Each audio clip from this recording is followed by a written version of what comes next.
Guys, I'm actually hoping to keep you awake, not by threatening you, but by enticing you to understand something and listen to something that you actually want to hear.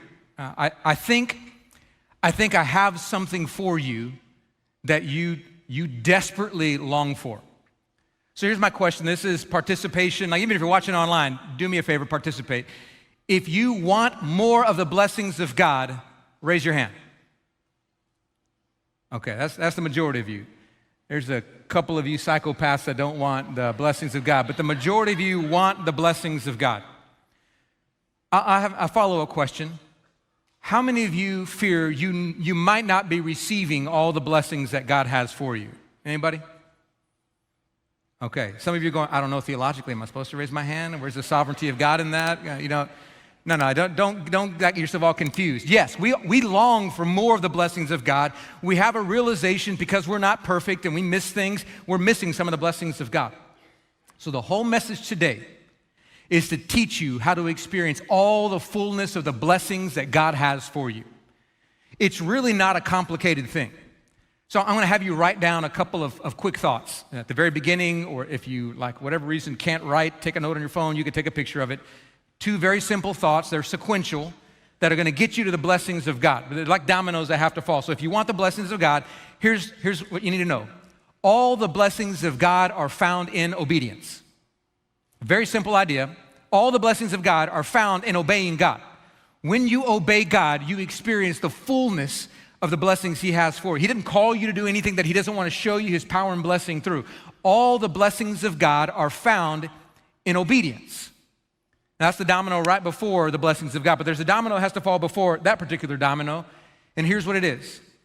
The longer you delay obedience, the harder it gets to obey.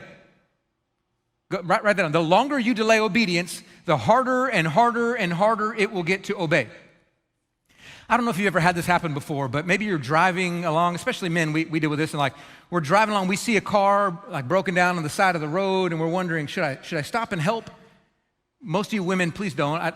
There's some crazy people out there, but some of you big burly men need to stop and, like, should you go help? You could take them anyway. I see Steve over there, he could take them.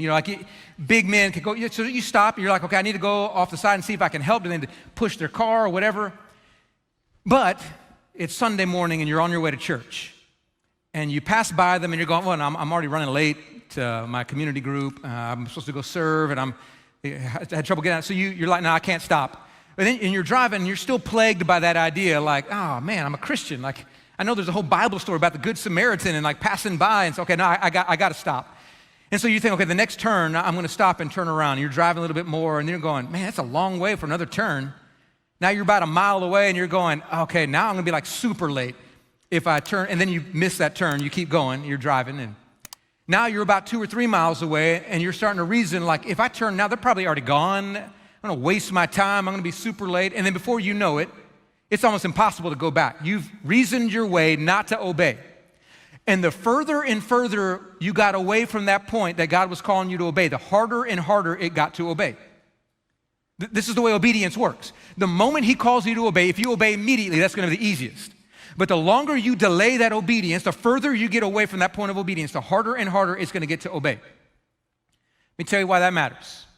You are going to miss so many of the blessings of God because you are not obeying, and the blessings are found in obedience.